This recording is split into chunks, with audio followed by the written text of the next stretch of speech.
इस वक्त हम मौजूद हैं मनोहर लाल खट्टर के उस घर पे जहां पर उन्होंने अपना बचपन बताया। यहीं पर वो अपने माता पिता, अपने बाकी पारिवारिक मेंबरों, भाई और बहनों के साथ रहते थे।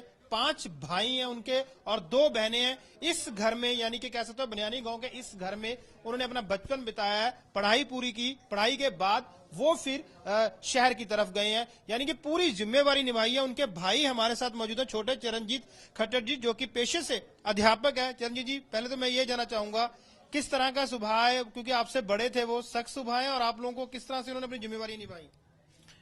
मनोहरलाल खट्टर जी एक परिवार में एक जिम्मेवार व्यक्ति रहे हैं।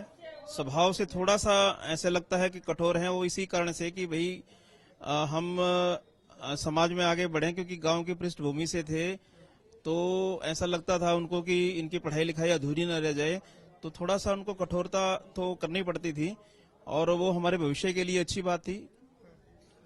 परिवार में बाकी कौन कौन लोग हैं, किस तरह से उन्होंने जिम्मेवारी निभाई है?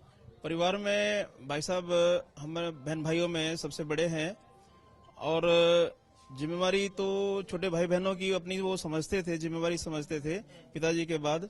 पिताजी भी अपना बहुत काम करते थे, मेहनती थे, किसान हैं।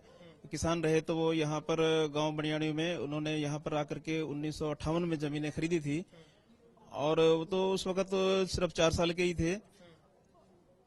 पढ़ाई उन्होंने यहाँ से की, प्राइमरी स्कूल पास किया और मिडिल और जो है उसके बाद मैट्रिक जो है उन्होंने पास के गांव में भाली आनंदपुर गांव है वहां से पास की। तो थोड़ा सा वो संभाल, जैसे जिम्मेवारी होती है बड़ों की, तो एक प्रकार से पिताजी की जो जिम्मेवारी है उनमें हाथ बटा करके पूरा जो है हम सबका बहुत ख्याल रखते थे। आरएसएस की तरफ उनका झुकाव था, जो कब वो घर की जिम्मेवारियां आप लोगों को पढ़ा के लिखा के शादी करके आरएसएस की तरफ शुरू से ही क्या उनका रुझान रहा है? ऐसा नहीं है जैसे आजकल बच्चे चले जाते हैं आरएसएस में, बचपन से हो जाता है वो, तो वहां दिल्ली में जाकर के इमरजेंसी का वक्त था उस वक्त, तो उस समय उन्होंने आरएसएस के ऊपर कुछ उनके दोस्त मित्र ऐसे आरएसएस में जाया करते थे, तो उनको पता लगा कि आरएसएस में किस लिए जाते हैं, जबकि आरएसएस तो बैन है। तो कभी कभी वो उनके साथ चले जाते थे, तो वहां के जो प्रचारक लोग उनके संपर्क में आए, उन्होंने बताया सब कि इस प्रकार के आरएसएस एक संगठन है और एक राष्ट्रभक्त संगठन है। तो राष्ट्रभक्ति वहां उन्होंने आरएसएस में सीखी जाकर के। प्रभावित पहले ही हो गए थे क्योंकि उनकी विचारधारा जो ऐसा था, जिस प्रकार की विचारधारा थी, उनको नहीं लगता था कि इस संगठन को बैन कर देना चाहिए। ये जो बैन किया गया है बिल्कुल गलत किया गया है। घर यहाँ पे आते रहते हैं आप लोगों के पास, इस गांव में आते रहते हैं या आपसे बातचीत उनकी होती रहती है?